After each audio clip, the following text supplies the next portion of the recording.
देखिए, पेंशन को लेकर के एक अपडेट आपका आ चुका है कि जितने भी पेंशनधारी हैं उनको एक चेतावनी दी गई है, यानी कि अपडेट के माध्यम से कि जितने पेंशनधारी हैं, वृद्धा हैं या विकलांग हैं या विधवा हैं,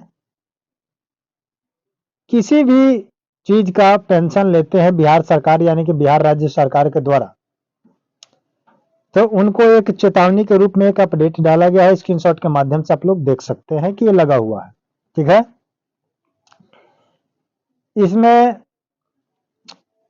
कुछ नया भी हुआ है और अभी तक आप लोग को पता होगा कि 400 जो आपका पेंशन था उसको बढ़ा करके 1100 रुपया कर दिया गया है। ठीक है, और वो 1100 रुपया आपका जून महीने का जुलाई में खाते में गया होगा और जुलाई वाला पैसा आपके अगस्त के 10 तारीख को आपके खाते में गया है।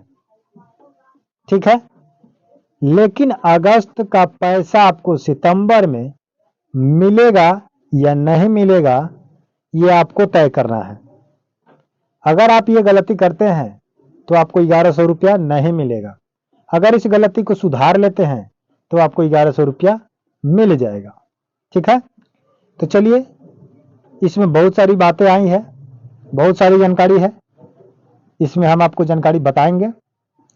और आप लोगों से मैं रिक्वेस्ट करूंगा कि आप हमारे चैनल पर अगर पहली बार हैं तो चैनल को सब्सक्राइब करके वीडियो को लाइक कर दीजिए और बेल आइकन को प्रेस कर लीजिएगा ताकि कभी भी जब भी लेटेस्ट अपडेट वीडियो डाला जाएगा तो आपके पास नोटिफिकेशन चला जाएगा। ठीक है, चलिए वीडियो स्टार्ट करते हैं। सबसे पहले मैं बात कर लेता हूं कि इसमें जो अपडेट लिखा गया है ये नए वाले सिरे से, इसमें लिखा गया कि एक महीने में 1 लाख नए लाभुक सामाजिक सुरक्षा पेंशन से जुड़ गए हैं। कितना? 1 लाख। जब से 1100 किया गया है, 400 से बढ़ा करके 1100 किया गया है, उस समय से करीब करीब 1 लाख नया व्यक्ति इसमें जुड़ चुके हैं। वृद्धा को लेकर, विधवा को लेकर, विकलांगता को लेकर, है क्या है, इन सभी को लेकर के 1 लाख व्यक्ति इसमें जुड़े हुए हैं पैसा के लिए, पेंशन के लिए। इसमें कुछ सही भी होगा, कुछ फर्जीवाड़ा भी होगा। कोई बहुत सा होगा ऐसा व्यक्ति जो अपने उम्र को बढ़ा करके भी इसमें वृद्धा पेंशन लेने की कोशिश किया होगा और उसको मिल भी रहा होगा। तो चलिए, इस पर बात मैं नहीं करता हूं क्योंकि इसका जांच करना उसका विभाग का है कि किसको देना है और किसको नहीं देना है। समझ रहे बात को?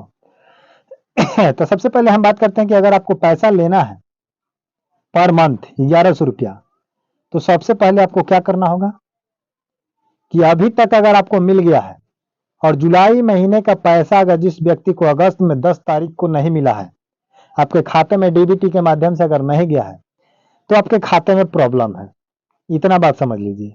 तो अगर उस प्रॉब्लम को दूर करना चाहते हैं तो सुन लीजिए कि आगे से आपको अगस्त महीने का पेमेंट ना रुके, तो सबसे पहले आपको करना क्या है कि आप अपने खाता को जाकर के क्या करें, केवाईसी कर लें, अपडेट कर लें।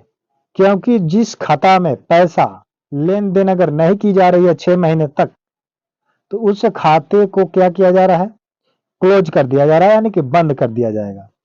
उसके बाद लॉक जब हो जाएगा तो उसमें आपका पैसा नहीं जाएगा, तो आपको पैसा का लाभ नहीं मिल पाएगा। उसके बाद केवाईसी अगर नहीं करते हैं तो ये अपडेट आपका नहीं हो पाएगा और आपको पैसा नहीं मिलेगा। केवाईसी का मतलब होता है केवाईसी, समझ रहे हैं, नो यू कस्टमर, समझ रहे हैं, यानी कि आप अपने कस्टमर को क्या करें, जाने कि आपका कस्टमर है या नहीं। हो सकता है कि बहुत सारे लोग ऐसे हैं कि जो वृद्धावस्था का पेंशन ले रहे हैं, विकलांगता का ले रहे हैं, विधवा का ले रहे हैं, हो सकता है कि डेट कर गए हो, उनका खाता वैसा ही चालू है और उनके खाते में पैसा ऐसे ही जा रहा है। तो ऐसे ऐसे खाता पर जब आपका अपडेट नहीं हुआ, फिंगरप्रिंट आप जाकर के नहीं दिए, तो ऐसे खाता को क्या किया जा रहा है, लॉक कर दिया जा रहा है, जिसमें आपका पैसा नहीं जाएगा। तो ऐसे स्थिति में आप अपने खाता को क्या करें, जाकर के चालू करें और उसको केवाईसी फॉर्म भर करके केवाईसी कर ले। ठीक है, अपडेट कर ले और उसमें कुछ पैसा रखते रहें, निकालते रहें, तब जाकर के आपको अगले, अगर ऐसा नहीं करते हैं तो जुलाई का पैसा तो अगस्त में आपको 10 तारीख को मिल गया, लेकिन अगस्त का पैसा आपको सितंबर में नहीं मिलेगा। ऐसे व्यक्ति का छटैया कर दी जाएगी, इस अपडेट में लिखा हुआ है। उसके बाद कह रहे हैं कि राज्य में करीब करीब 50,63,557 इस लाभ को ले रहे हैं, इतने व्यक्ति लाभ को उठा रहे हैं, वृद्ध हो, विधवा हो, विकलांगता हो। उसके बाद कह रहे हैं कि जिनके खाते में 568,24,66,300 रुपए डाल दिए गए हैं पिछले 10 तारीख को। आज 12 तारीख है, आपका 2 दिन पहले ये पैसा आपको खाते में डाल दिया गया है। लेकिन एक मेरे पास कमेंट आया, किसी लेडीज का ही है, कोई बहन है, समझ लीजिए कहीं का है, बहन बेटी ही होगी कहीं का।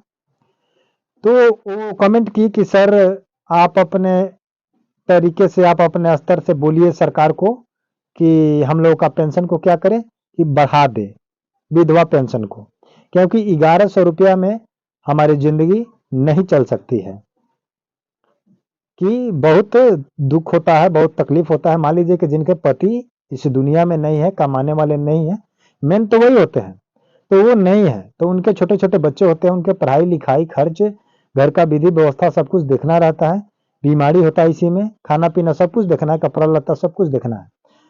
तो अगर उस भत्ते में अगर कह रही है कि 1100 रुपया अगर आप दे रहे हैं तो ये 1100 रुपया कम पड़ रहा है, तो इसको बढ़ा दिया जाए, तो बढ़ाने का प्रयास किया जाए। वो महिला बोली कि हम लोगों के माध्यम से, मीडिया के माध्यम से, चाहे जो भी है, हम लोग क्या करें, उसको बढ़ावा देने का प्रस्ताव रखें माननीय मुख्यमंत्री श्री नीतीश कुमार जी के माध्यम में। या अगर नहीं बढ़ा पा रहे हैं तो विधवा के लिए कुछ ऐसा रोजगार निकालें, ऐसा कुछ व्यवस्था करें जहां पर विधवा बहन बेटी जो भी है कुछ अपना काम करके, अपने ही स्टेट में, अपने ही जिले में कुछ काम करके अपना भरण पोषण को क्या करे, चलाए। 2-4-5 हजार की नौकरी करे, 10 हजार की नौकरी करे, कोई ऐसा व्यवस्था कीजिए जिससे वो नौकरी करे। कोई वैकेंसी निकाल दीजिए जहां पर काम करे। बहुत सारा ऐसा जगह खाली है जहां पर सहायिका के रूप में, स्कूल के रूप में, है कि नहीं। तो ये सब आपको थोड़ा सा ध्यान देना पड़ेगा माननीय मुख्यमंत्री जी। और क्योंकि देखिए वृद्ध जो व्यक्ति है तो उसका तो चल जा रहा है कि कुछ आप 1100 रुपया दे रहे हैं और उनका घर परिवार कुछ सपोर्ट कर देगा तो चलेगा। लेकिन जो महिला विधवा है और उसका 2-4 बच्चे हैं, बाल बच्चे हैं, तो उसको दिक्कत है, क्योंकि देखिए हर घर में प्रताड़ना करते हैं लोग विधवा को, और उसको सही से देख रेख नहीं करते हैं लोग, क्योंकि उसका सब कुछ संसार पति होते हैं और पति ही चल बस चुके होते हैं, यानी कि मृत्यु हो चुकी है, तो उनको कठिनाई आती है, दिक्कत आती है। तो ऐसे ऐसे स्थिति में महिलाएं बहुत कष्ट के साथ अपने बाल बच्चों को पालती है। इसलिए सरकार से आग्रह है कि आप लोग कुछ व्यवस्था ऐसा कीजिए जहां आपका 1100 रुपया न दे करके उसकी कोई रोजी रोटी लगा दे, जिससे वो मेहनत करके एक मेहनत की रोटी खाए और अपने बाल बच्चों को मेहनत करने की सलाह दे, उसको हिम्मत दे, शक्ति दे, पढ़ने की, शिक्षा लेने की कोशिश करे और उसको बड़ा बनाने का प्रयास करे, तब जाकर के आपका राज्य, आपका देश विकास करेगा। ये 1100 रुपया आपको देने से विकास नहीं होगा, समझ रहे हैं। तो ये उस बहन का आवाज था जो अपने माध्यम से मैं दिया हूं। अगर वो बहन मेरी आवाज को सुन रही है तो कमेंट कीजिएगा, आपके पक्ष में मैं आवाज उठाया हूं। मिलते हैं नए वीडियो के साथ, नए अपडेट के साथ, तब तक के लिए जय हिंद, जय भारत।